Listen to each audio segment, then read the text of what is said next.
lérí ọ̀rọ̀ tí ó béèrè yìí òun ni wípé ọ̀rọ̀ tí àwọn alfa wa gba prof wa Professor Ishaq Oloyede tí wọ́n sọ nípa ọ̀rọ̀ madrasa nisomiya wípé Maulana Sheikh Adam ni wọ́n kọ́kọ́ fi madrasa nisomiya lẹ̀ èyí wọ́n jẹ́ pé ní ilẹ̀ Yorùbá láti Ìlọrin yìí sí dé ilẹ̀ Yorùbá gẹ́gẹ́ bí wọ́n ti wí so èmi kí n ṣẹ̀ṣẹ̀ ń wí bàbá yìí o orí à ń kó tí wọ́n lórí ọ̀rọ̀ tí wọ́n ti wí lórí tí wọ́n wí yẹn ni mo wá fẹ́ sọ̀rọ̀ lé lérí so tí ọ̀pọ̀lọpọ̀ àwọn ọ̀rọ̀ sì pọ̀ lórí ẹ̀ àtakò lọ́tún àti lósì náà èmi ò wá ní sọ̀rọ̀ gẹ́gẹ́ bí n tó béèrè wípé kí ni wíjíhàtù nazọ́rù tèmi lórí ẹ̀ èmi ò ní sọ̀rọ̀ lórí ẹ̀ ó ti yé n tí èmi kàn fẹ́ kí a mọ̀ ń bẹ̀ ni wípé ẹni tí ó sọ̀rọ̀ yìí ó ti yé báwọn alfa ni onímímọ̀ ni ó tún wá jẹ́ professor ó tún wá jẹ́ oní academic àbí kí lè máa pè wọ́n academic sí yàtọ̀ fún àwọn àfáà lé làwà ó ti yé báwọn gbọ́ àfáà oníwàásí àfáà kọmọnkéwú àfáà oníjálàbí ó ti yé àfáà oníkíní àfáà lé náà làwà àwọn yìí ń àfáà ìta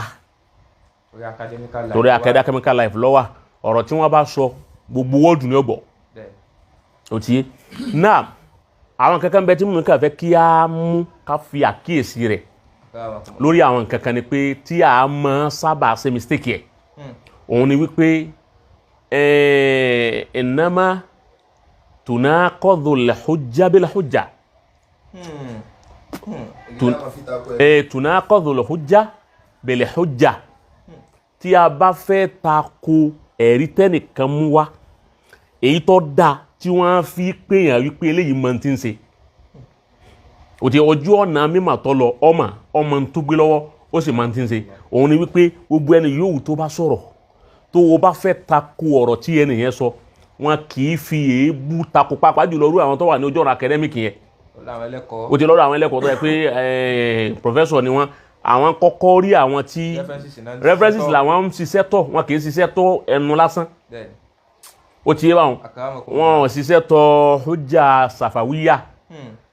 ó ti yé báwọn hujja kí lẹ́ ń pè é kìtàbíyà èyí tí wọ́n kọ kalẹ̀ tó wà documentary ó ti yé tó musajjal èyí tí wọ́n fi takonu kí o kẹ́ni professor sọ̀rọ̀ kí lọ́wọ́ alákọ̀ọ́lẹ̀ pẹ̀lú déètì kíyàn wá pín gbà náà ipò òun fẹ́ tako nǹkan yẹn ẹni yẹn náà gbọ́dọ̀ mú àkọọ́lẹ̀ kan wá tóun náà wà lákọọ́lẹ̀ tí ó sì jẹ́ tí ó jẹ́ àmọ́ gbọ́ lẹ́nu bàbá wa kan wípé 90 báyìí náà ní nǹkan báyìí 90 báyìí ní nǹkan báyìí láì já sí wípé kìíní yẹn ti wà ní àkọọ́lẹ̀ torí àkọọ́lẹ̀ òun ni ó wọ international ọ̀rọ̀ ẹnu kan tí ó wọ international sí torí àwọn alákẹ́dẹ́ yìí ọ̀rọ̀ lásán kí wọ́n sọ báyìí kí là ń pè é kìtàbà ìkọ́ nǹkan kalẹ̀ wọ́n mọ implication tí ń bẹ bí káwọn sọ nǹkan tí ó ẹ̀sìn òun lọ́ba tó já sí wípé gbogbo ọ̀rọ̀ tí àwọn Professor Olóyèdè sọ yìí ẹ lè rí ẹnìkan tó wà ní ojú ọ̀nà academic tó jẹ́ bí professor kó sọ̀rọ̀ lórí ẹ̀ tí ó jẹ́ tako wọn tí ó tako ó rí pé ẹ̀ tí rẹ̀ nìkankan tí ó tako wọn kí ló fà á wọ́n máa retí wípé ó yẹ kí professor yóò sọ̀rọ̀ ó yẹ kí báyìí yóò sọ̀rọ̀ kí doctor yóò sọ̀rọ̀ wọn à ní sọ̀rọ̀ àfi tó bá já sí pé àwọn náà rí ẹ̀rí kan tóun náà wà lákọọ́lẹ̀ tó ṣe tako nǹkan yẹn bẹ́ẹ̀ nìkan bá tako tí ó sì ní ẹ̀rí tó sì ní daraja ustadhiya lọ́wọ́ tó náà ń jẹ́ professor ó ti yé báwọn yóò fèsì panel torí pé wọ́n sọ fún yín pé ókè ajá sí wípé o ò ṣe báṣù o ò ṣe research àbíkílẹ̀ máa ń pè o ò ṣe báṣù tó fi gba ọ̀dọ́gbọ́n síkìní yìí ni ó ti yé bí ẹnìkan bá sọ̀rọ̀ kan bá kí professor kan bá wà ní jòkó tó bá sọ̀rọ̀ kan kọ́ra kan sọ pé ní ọdún báyìí nǹkan báyìí ṣẹlẹ̀ ní ìlú báyìí lásìkò báyìí ẹni tó bá jẹ́ professor kò ní sọ pé irọ́ ló ń pa àkọ́kọ́ tí ọkọ̀ lè ṣe ni pé ọkọ̀ lọ lè wádìí ẹ̀ yóò wá dànù pẹ̀lú hujja yẹn àbí kí so wàlẹ̀ alámọ̀tò lè yí lórí tí Sheikh Adamu fi tí wọ́n fi perfect gbogbo nǹkan wọn bàbá perfect nǹkan púpọ̀ nítorí perfect yẹn ni wípé gbogbo tarikhul alámọ̀tò lè yí lórí laysa li tarikhihi at-tanaqud wa at-ta'arud ó ti bá wọn منذ بداية حياته إلى نهاية عمره. àyíbájá bá Sheikh Adamu ti bẹ̀rẹ̀ ìgbésí ayé wọn ọdún tí wọ́n bí wọn 1917 kò sí tanakudu kò sí ta'arud kò sí ikhtilaf kẹ́ni kò ní 19 kìíní kan wọ́n 17 wọn náà ní kọ̀dàrú ọdún tí wọ́n dá markaz ilẹ̀ ọdún tí wọ́n lọ sí mazar kọ̀dàrú ọdún tí wọ́n dá markaz ilẹ̀ kọ̀dàrú iye àwọn sẹ́ẹ̀tì tí ń jáde látọdún náà kọ̀dàrú torí gbogbo ẹ̀ kìí jẹ́ pé àwọn kan fẹ́nu sọ gbogbo ẹ̀ wà ní àkọọ́lẹ̀ tírà ìgbà tí wọ́n ṣe ìdò arba'in tí wọ́n ṣe 40 years lọ́dún tí bàbá padà wá kú láfta 40 years ni 40 years yẹn kọ̀dàrú bí bàbá ti wá gbà kéwú láti gbà tí wọ́n ti wà ní kékeré bàbá tún kọ́ kalẹ̀ sínú tírà bàbá ní menehuna bada'atu wa hakadha ta'allamtu hatta takharajtu bàbá ní ọkọ̀ mi akọ̀lẹ̀ bàbá ní ibi tí mo ti bẹ̀rẹ̀ rẹ̀ bí mo ti kéwúrè títí tí mo fi jáde tí mo fi dàfà ìgbésí ayé Sheikh Adam láti gbà tí wọ́n ti bẹ̀rẹ̀ títí dìgbà tí wọ́n lò parí wọ́n kọ́lẹ̀ bàbá tó wá kọ́lẹ̀ débi pé tí ń bá parí iṣẹ́ tẹ́mì mi bá tọ́lọ̀ ń bá ní kí ẹ̀mí mi ọ̀tán lérí iṣẹ́ yìí ó ti bá bí wọ́n ti ṣeré wọ́n ti ṣe markasi ní bẹ́ẹ̀ ti ṣe mẹ́rẹ̀ àwọn tí ó kírun sí mi láre bẹ́ẹ̀ tó ṣe máa lọ rèé bí gbogbo ó ti máa kọ́dà tá bàbá tún sọ tí wọ́n máa fáwọn èèyàn jẹ táwọn pé alàmì ni torí pé nǹkan wọn ò lọ academic line àmọ́ wọ́n ṣiṣẹ́ tí ó pé ẹni tó wà l'academic line gan ní tí ó ṣe sàkọ́fà kọjá Nàìjíríà so gbogbo kìíní ni wọ́n wá kọ́ọ̀lẹ̀ lákọ́ọ̀lẹ̀ àkọ́ọ̀lẹ̀ yìí lọ́wọ́ international level tírú àwọn professor yìí fi rọ lérí èyí táwọn professor yẹn ń sọ yìí kìí jẹ́ pé àwọn kan rò lórí àkọọ́lẹ̀ Sheikh Adamu tí wọ́n kọ ẹni tí ó bá wá tako àkọọ́lẹ̀ yìí gbọ́dọ̀ ní àkọọ́lẹ̀ kan kìí jẹ́ pé ẹnu ló fi tako ọgbọ̀n jẹ́ pé ọ̀rọ̀ tí wọ́n sọ yóò wọ́n ní bólẹ́tírì ní sọ́mù tàlím ní bólẹ́tírì Islam ní Nàìjíríà ókè